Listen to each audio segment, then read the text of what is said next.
Good morning everyone.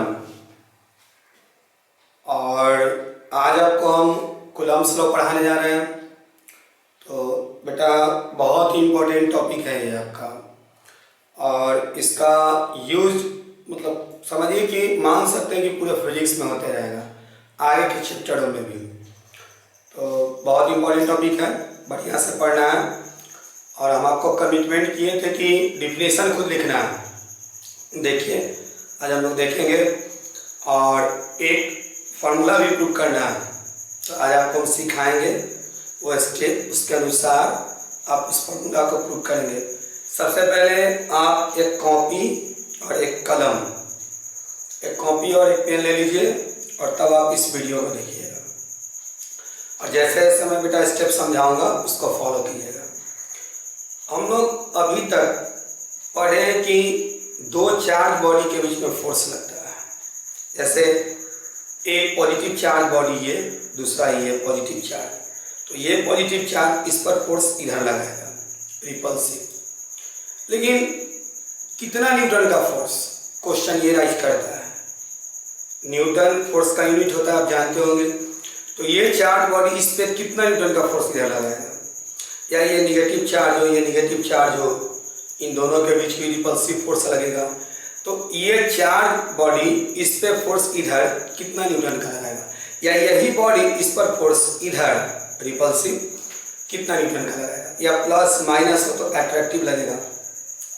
इसके लिए हम लोग कूलम्ब्स लॉ पढ़ेंगे। देखिए बेटा, इनका पूरा नाम था, आज आपको हम कूलम्ब्स लॉ पढ़ाने जा रहे हैं। कूलम्ब्स लॉ, एक्चुअल में कूलम्ब साहब का पूरा नाम था Charles Augustin de coulomb. Charles Augustin de coulomb ये फ्रांस के रहने वाले थे और डिफेंस डिपार्टमेंट में, सेना में इंजीनियर थे। और इन्होंने चार्ज बॉडी के बीच लगने वाले फोर्स का स्टडी किया। ये 1736 ईस्वी में इनका बॉर्न हुआ था, जन्म हुआ था, और डेथ ईयर जो है 1806 है। तो कूलम्ब साहब दुनिया में 1736 ईस्वी में आए और 1806 में चले गए। इसी बीच में 1784 में इन्होंने इस लॉ को दिया। तो क्या ये लॉ कहता है, सब हम आपको बता रहे हैं, कंप्लीटली एनसीईआरटी के अनुसार पढ़ाएंगे। आज जो हम पढ़ा रहे हैं आप उसका पूरा एक्सप्लेनेशन देखिएगा, सारा एनसीईआरटी से मैच करेगा। और अंत तक हर टॉपिक को हम एनसीईआरटी बुक के अनुसार ही एक्सप्लेन करेंगे। तो देखिए बेटा, इनका पूरा नाम था Charles Augustin de coulomb, France के रहने वाले थे। 1736 में इनका बॉर्न था, डेथ ईयर है बेटा 1806। और 1784 में इन्होंने इस लॉ को दिया जो हम आपको आज बताने जा रहे हैं। इस लॉ में उन्होंने बताया कि कैसे दो पॉइंट चार्ज बॉडी के बीच फोर्स लगता है, किस किस चीज़ पे डिपेंड करता है। तो बढ़िया से देखना है, समझा रहे हैं उन्होंने क्या क्या बताया। आपको ये सब लिखना है तो नोट कर लीजिए, स्क्रीनशॉट लीजिए, नोट कर लीजिए। और आइए अब आपको कूलम्ब्स लॉ बताते हैं। देखिए बेटा, चार्ज को हम लोग स्मॉल क्यू या कैपिटल क्यू से डिनोट करते हैं, जानते हैं हम लोग। तो हम लोग एक चार्ज कूलम्ब साहब के अनुसार यहाँ पे Q1 ले लेते हैं, और दूसरा चार्ज यहाँ हमने Q2 ले लिया।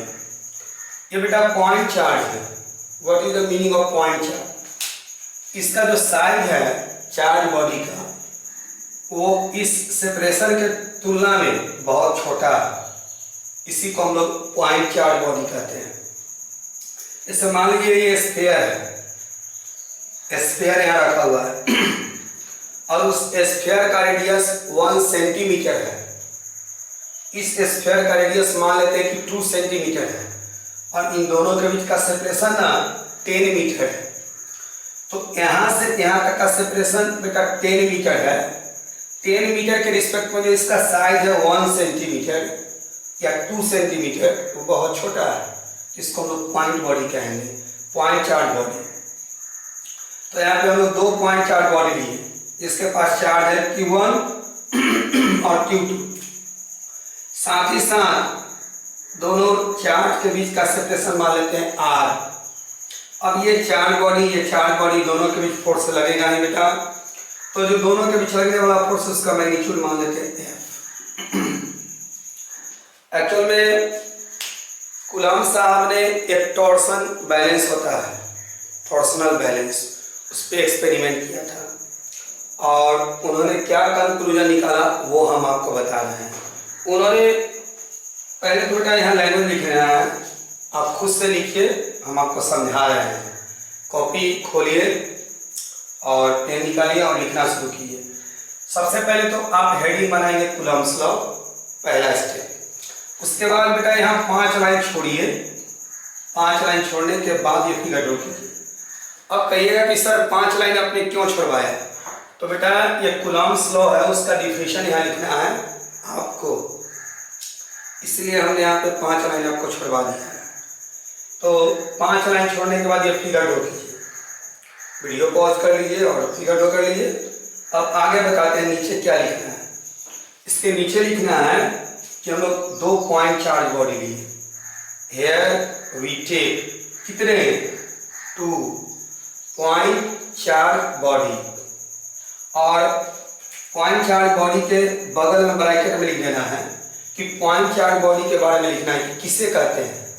तो वैसा बॉडी जिसका साइज सेपरेशन, 2 चार्ज के बीच के सेपरेशन के रिस्पेक्ट में बहुत छोटा हो।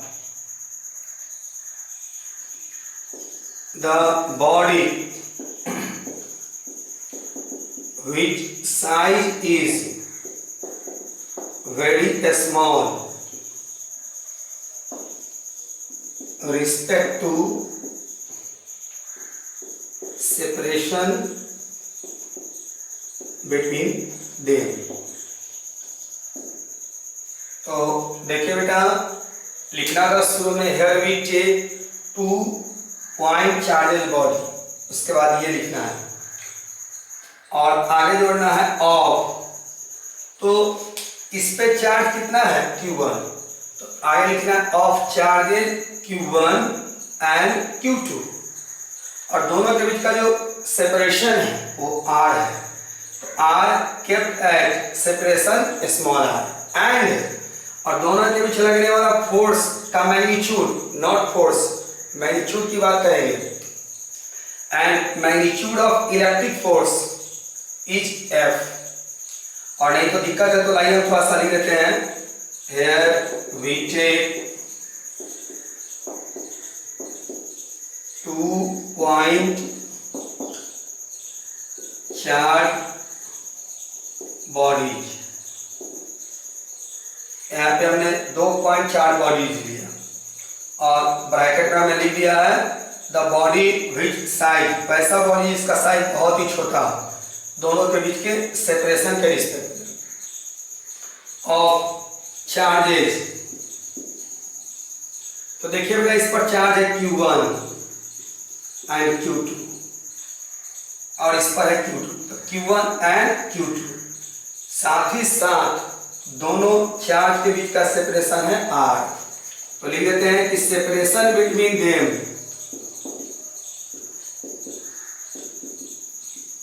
इज R, एंड दोनों के बीच जो फोर्स का मैग्नीट्यूड है वो F, and magnitude of electric force, magnitude of electric force between them is F। तो दोनों चार्ज के बीच लगने वाला फोर्स का मैग्नीट्यूड F। कूलम्ब साहब ने बेटा 2 स्टेटमेंट दिया। पहला कि F आप डायरेक्टली और इनवर्सली प्रोपोर्शनल जानते होंगे। तो F directly proportional to mod Q1 into Q2, ये पहला बात। देखिए बेटा फिर से ध्यान देना है, यहाँ पे हम लोग 2 पॉइंट चार्ज ले लिए, Q1 और Q2, दोनों के बीच का सेपरेशन R, दोनों चार्ज के बीच लगने वाले फोर्स का मैग्नीट्यूड F। तो कूलम्ब साहब ने पहला स्टेटमेंट बताया F directly proportional to mod Q1 into Q2, मतलब कि यदि Q1 का वैल्यू बढ़ेगा, ये डायरेक्टली प्रोपोर्शनल है बेटा, तो F का वैल्यू भी बढ़ेगा, या Q2 का वैल्यू आप बढ़ाएंगे तो F का वैल्यू भी बढ़ेगा, या Q1 Q2 दोनों का बढ़ाइए तो भी F का वैल्यू बढ़ेगा। Q1 को आप डिक्रीज कीजिएगा, घटाइएगा, Q2 को घटाइएगा, डिक्रीज कराइएगा तो F भी डिक्रीज करेगा। तो ये पहला बात बताया कूलम्ब साहब ने। दूसरा उन्होंने बताया F इनवर्सली प्रोपोर्शनल का कैसे बताइए। 1/r² है, सामने है तो डायरेक्टली, और 1 है तो inversely. F inversely proportional to r²। इसका मतलब कि दोनों चार्ज के बीच के सेपरेशन को हम लोग बढ़ाएंगे तो ये F का वैल्यू डिक्रीज करेगा, यानी R को इंक्रीज करेंगे तो F डिक्रीज करेगा, या R को हम लोग डिक्रीज करेंगे, घटाएंगे, क्लोज लाएंगे दोनों चार्ज को तो F इंक्रीज करेगा। ये दूसरा बात आपका हुआ, दूसरा स्टेटमेंट हुआ कूलम्ब से। आप बेटा इसी को, इन दोनों बात को यदि आपने लैंग्वेज के रूप में लिख दिया तो डिफिनीशन हो जाएगा। तो आपको खुद लिखना है, आइए हम समझाते हैं कैसे। यहाँ सबसे पहले तो लिखेंगे अकॉर्डिंग टू दिस लॉ। आप लिखेंगे नहीं, सिर्फ सुनिए अभी मेरी बात को। अकॉर्डिंग टू क्या बेटा, दिस लॉ। F का मतलब है मैग्नीट्यूड ऑफ इलेक्ट्रिक फोर्स, और हमने तो यहाँ लिख ही दिया है मैग्नीट्यूड ऑफ इलेक्ट्रिक फोर्स। तो देखिए according to this law, F means magnitude of electric force between 2 point charges. 2 point charges है, फिर से कर सुन लीजिए। अकॉर्डिंग टू दिस लॉ, ये क्या बेटा, मैग्नीट्यूड ऑफ इलेक्ट्रिक फोर्स कितने चार्जेस के बीच, between 2 point charges is.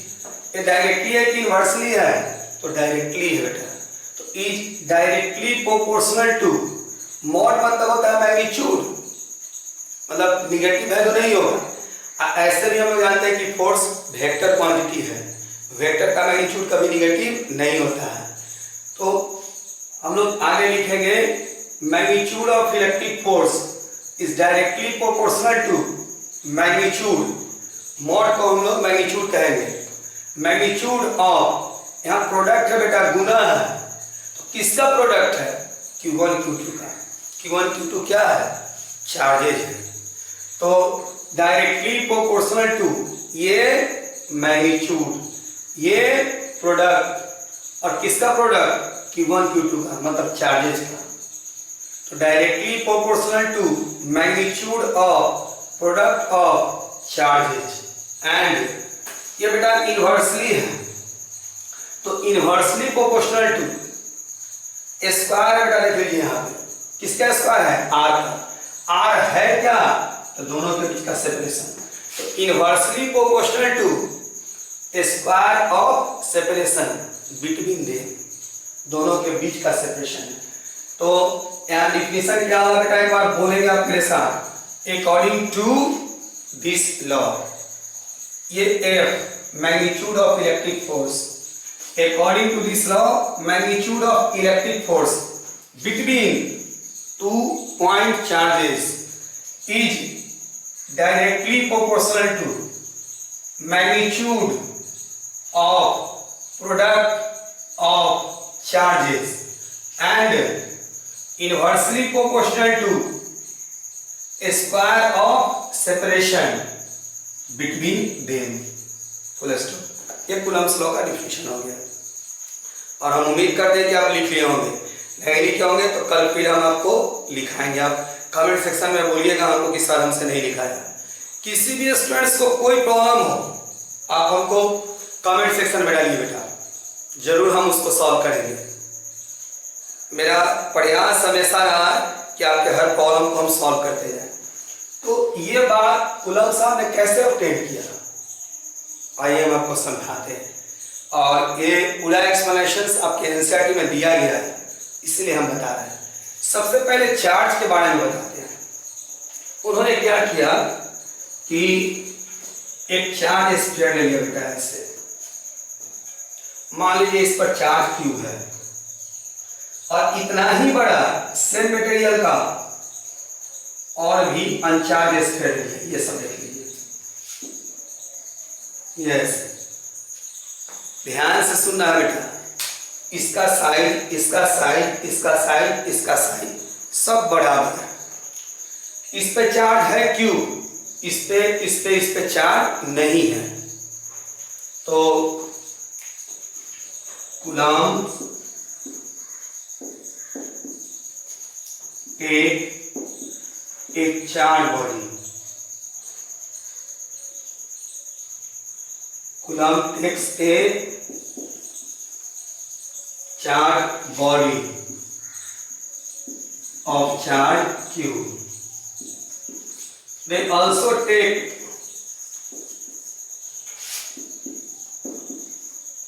uncharged body of same size या similar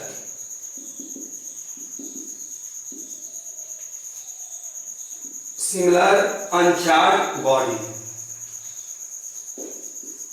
सिमिलर कहने का मतलब है बेटा कि सबका साइज बराबर होगा। अब ये चार्ज बॉडी, ये अनचार्ज बॉडी, इससे इसको इन्होंने टच करा दिया। तो बेटा ये चार्ज Q है और इस पर चार्ज 0 है, तो ठीक अपना आधा चार्ज इसको ट्रांसफर कर देगा, क्योंकि इसका साइज इसके बराबर है। साइज अलग अलग होने पर बेटा चार्ज का अमाउंट अलग अलग हो जाएगा। तो उन्होंने क्या किया कि सब इक्वल साइज का बॉडी लिया और इससे इसको टच करा दिया।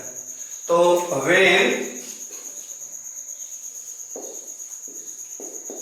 Charge body touches uncharged body, तो बेटा इससे इसको टच कराने पर इस पे चार्ज हो गया Q/2, इस पे भी चार्ज हो गया Q/2। तो then charge on given body becomes Q/2। पहले चार्ज था बेटा Q, अब इस पे हो गया Q/2। फिर इस बॉडी को इससे टच कराया गया, तो इसका साइज इसके बराबर है। ये चार्ज है, ये अनचार्ज है। इस पे चार्ज है बेटा Q/2, इस पे चार्ज है 0। ये अपना चार्ज फिर इसको ट्रांसफर करेगा, क्योंकि दोनों का साइज इक्वल है, इससे ठीक आधा चार्ज अपना इसको ट्रांसफर कर देगा। और इस प्रकार से इस पे अब चार्ज हो गया Q/4, इस पे भी Q/4। फिर इससे इसको उन्होंने टच कराया, ये चार्ज बॉडी, ये अनचार्ज बॉडी, तो फिर ये अपना आधा चार्ज इसको ट्रांसफर कर देगा सेम साइज होने के कारण। और Q/8 मीन्स कहने का सेंस ये है बेटा कि पहले इस पर चार्ज Q था, इससे टच कराने पर Q/2 हो गया, इससे टच कराने पर Q/4 हो गया, फिर इससे टच कराने पर Q/8 हो गया। इस पर चार्ज की बात कर रहे हैं, इस स्फीयर पर पहले Q था, फिर Q/2 हुआ, फिर Q/4 हुआ, फिर Q/8।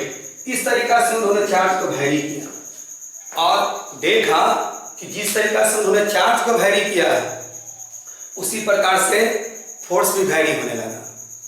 तो थोड़ा सा इसका स्क्रीनशॉट ले लीजिए, फिर हम आगे आपको लिखाते हैं।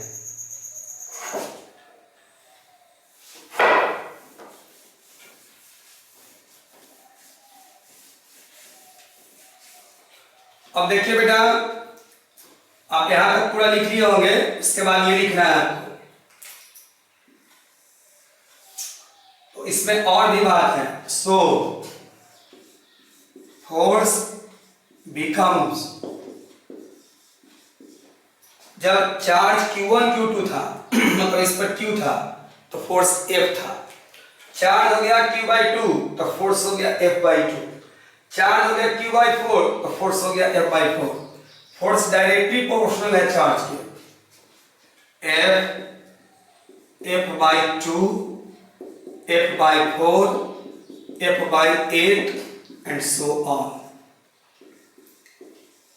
तो बेटा चार्ज का वैल्यू उन्होंने घटाया, कैसे डिक्रीज कराया?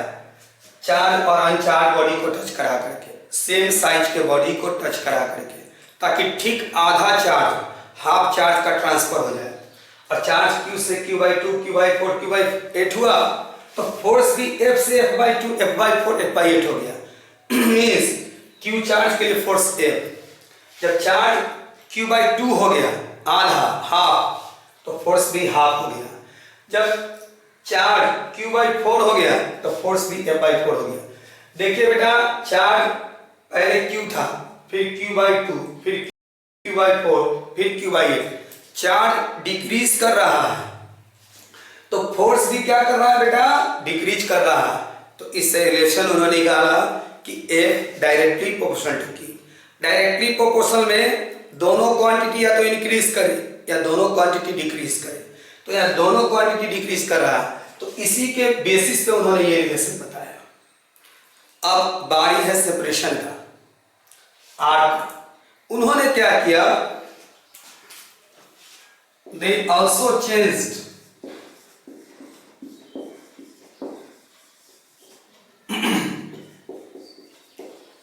separation between two charges as R, R/2, R/3 and so on। उन्होंने बेटा सेपरेशन को R से डिक्रीज करा के R/2 कर दिया, फिर R/3 कर दिया। R से ये छोटा है बेटा, R/2, ये R का हाफ है, ये R का 1/3 है, डिक्रीज कर रहा है। तो उन्होंने देखा दे फोर्स बिकम्स, तो R के केस में फोर्स F था, लेकिन R/2 के केस में फोर्स 4F हो गया, R/3 के केस में फोर्स 9F हो गया। ऐसे तो क्या कंक्लूजन निकलता है देखा जाए। इस R के लिए फोर्स F है, R/2 के लिए फोर्स 4F है, R/3 के लिए 9F है। बेटा सेपरेशन डिक्रीज कर रहा है, R से छोटा R/2, इससे छोटा R/3, लेकिन फोर्स इंक्रीज कर रहा है। F से हो गया 4, इसका 4 गुना हो गया, ये 4 टाइम्स हो गया, ये 9 टाइम्स हो गया। तो सेपरेशन डिक्रीज कर रहा है तो फोर्स इंक्रीज कर रहा है, तो ऑब्वियसली इनवर्सली होगा। एक क्वांटिटी इंक्रीज करे और दूसरा डिक्रीज करे तो उसके बीच के रिलेशन को हम लोग इनवर्सली प्रोपोर्शनल कहते हैं। तो ये इनवर्सली का केस है। लेकिन और देखा है इनवर्सली में भी क्या है, ये R है तो F है, ठीक। ये R/2 हुआ तो यहाँ 2F नहीं है बेटा, 4F है। यहाँ 2 का स्क्वायर हो गया, यहाँ R/3 है तो यहाँ 3F नहीं है, 3 का स्क्वायर हो गया। इसीलिए उन्होंने कहा R स्क्वायर के इनवर्सली प्रोपोर्शनल है।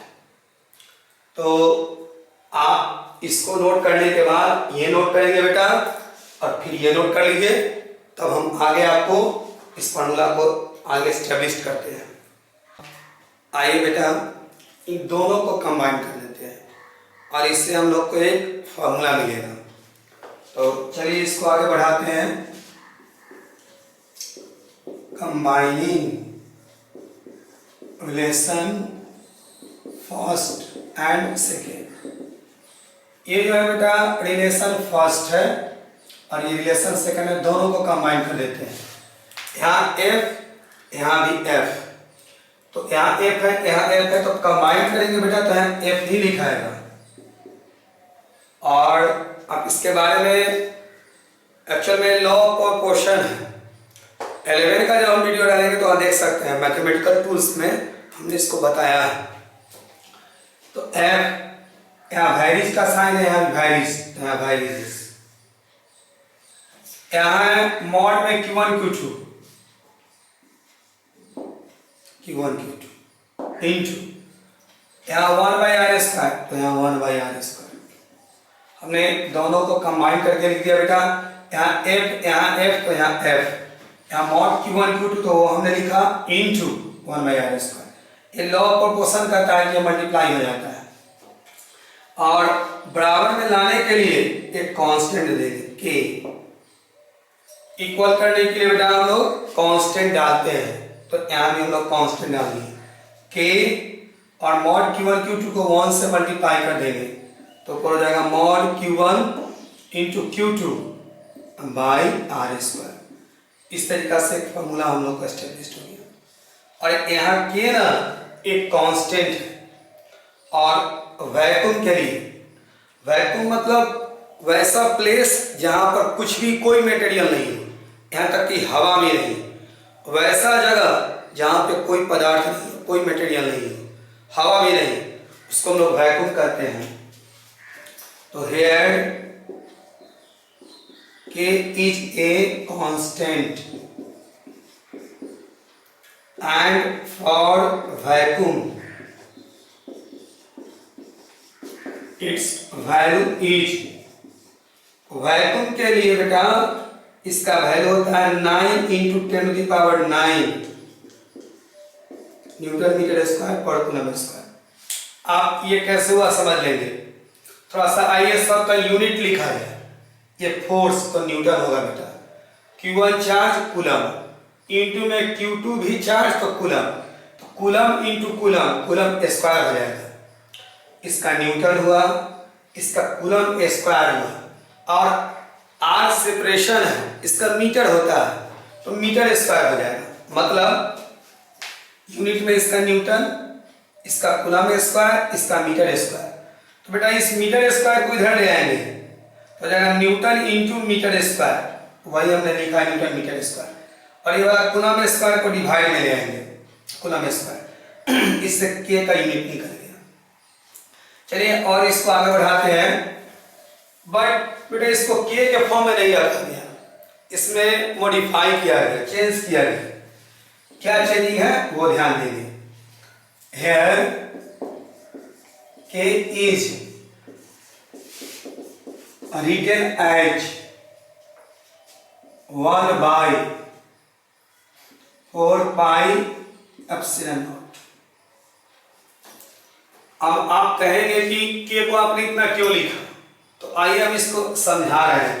अब हम लोग का फॉर्मूला हो गया F इज इक्वल टू के को हम लोग इतना लिख रहे हैं 1/4πε0 mod Q1 Q2 by r²। ये कूलम्स लॉ है हम लोग का। पहला क्वेश्चन ये कि के ही क्यों नहीं रहेगी इसी फॉर्म में। तो बेटा आगे जब आप कूलम्स लॉ के बाद डाइपोल है, इलेक्ट्रिक फील्ड की डाइपोल है, डाइपोल के बाद हम गॉस लॉ में लिए चलेंगे। तो देखिए कि बहुत सारा जो रिजल्ट है इलेक्ट्रोस्टैट से रिलेटेड वो डायरेक्ट इसी के फॉर्म में आएगा, एप्सिलॉन नॉट के फॉर्म में आएगा। मतलब के इज इक्वल टू 1/4πε0 लिखते हैं हम लोग। अब यदि हम लोग ये नहीं लेते तो एप्सिलॉन नॉट का वैल्यू क्या हो जाएगा 1/4π। मतलब हम लोग एप्सिलॉन नॉट का मान निकाले तो 1/, इसको इधर ले आएंगे और इसको इधर ले आएंगे तो 4π की। जैसे हम लोग इलेक्ट्रिक फील्ड निकालते हैं एक मेटल के प्लेट का, तो उसका वैल्यू होता है σ/2 एप्सिलॉन नॉट। और बेटा यहाँ 4π नहीं है, इसीलिए के का वैल्यू इतना लिखा गया। यदि हम लोग के लिखते हैं तो वहाँ ई का वैल्यू के टर्म में आता, 4π साथ में इंक्लूड रहता, तो एक्सप्रेशन थोड़ा बड़ा होता। उससे बचने के लिए के का वैल्यू इतना रख दिया गया। बहुत सारे रिजल्ट में आप देखेंगे जहाँ पे 4π नहीं होगा, सिर्फ एप्सिलॉन नॉट होगा, खासकर गॉसेस लॉ में, तो इसीलिए इसको यूज किया गया। और अब आइए इसकी हम लोग बात करते हैं। ये है क्या।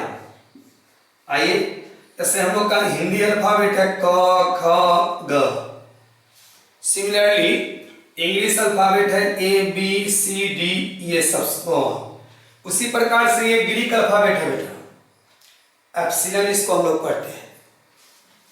ए ग्रीक अल्फाबेट,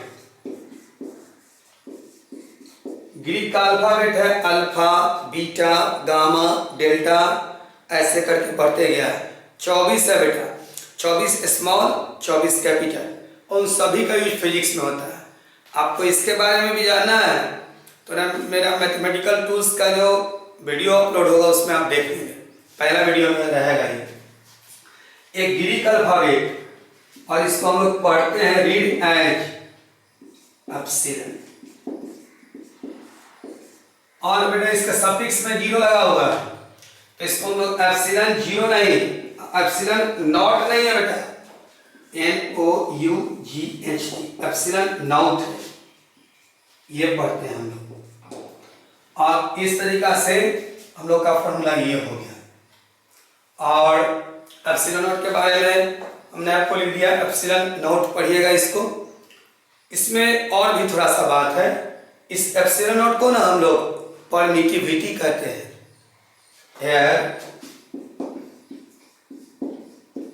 कांस्टेंट के फॉर्म में इसको परमिटिविटी कहा जाता है। Epsilon not is called permittivity of vacuum, मतलब फ्री स्पेस। और ये हम लोग का कूलम्ब्स लॉ कंप्लीट हुआ। अब एक इसमें थोड़ा सा एप्सिलॉन नॉट का हम लोग यूनिट और डायमेंशन निकालेंगे। अब बेटा इसको वीडियो को पॉज करके लिख लीजिए, अदरवाइज इसका स्क्रीनशॉट ले लीजिए आप। तो ठीक है, इसके बाद हम बता रहे हैं आपको।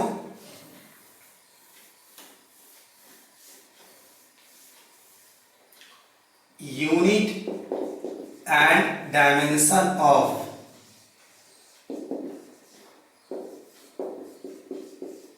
Permittivity of free space.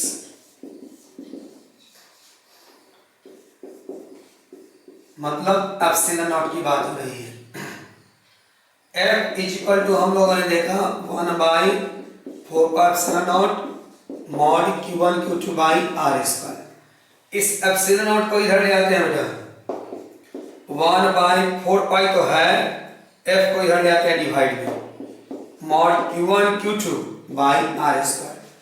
अब इसका डायमेंशन निकालना है, स्क्वायर ब्रैकेट में हम लोग घेरते हैं, डायमेंशन का सिंबल है 1/4 नंबर है बेटा, इसका डायमेंशन नहीं होगा।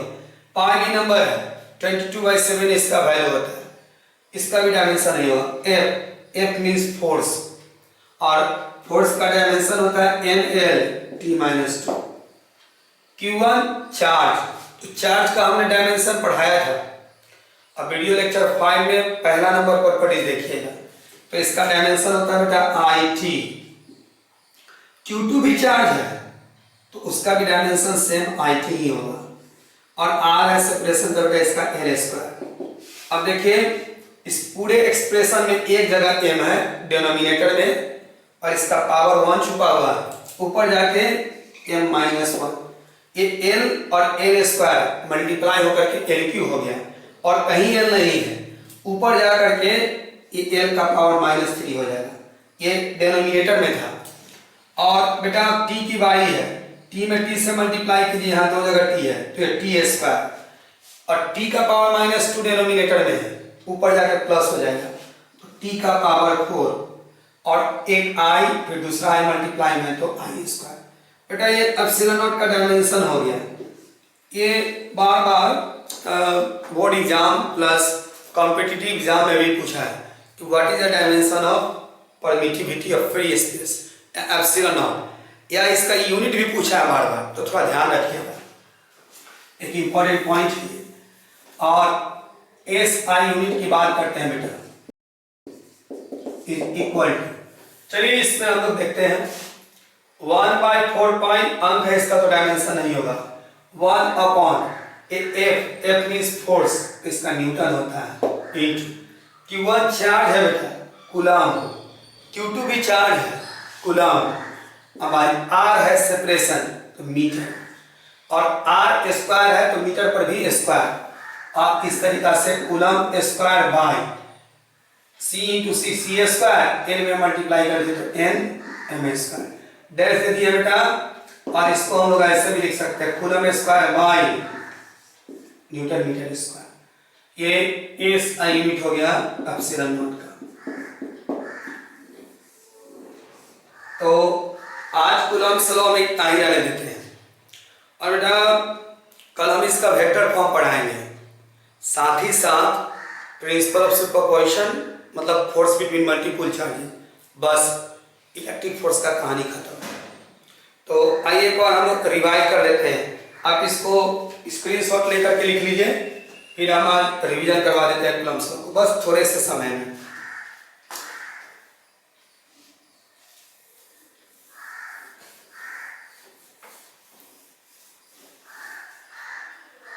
आइए बेटा कूलम्स लॉ की बात करते हैं। आज हम लोग 2 पॉइंट चार्ज बॉडी लिए Q1 और Q2, दोनों चार्ज के बीच का सेपरेशन हम लोगों ने ले लिया R, और दोनों चार्ज के बीच लगने वाला फोर्स का magnitude F। Here we take कितने बेटा तो 2 point charge body. Point charge body कहने का मतलब कि इसका साइज दोनों चार्ज के बीच का सेपरेशन के रिस्पेक्ट में बहुत छोटा है।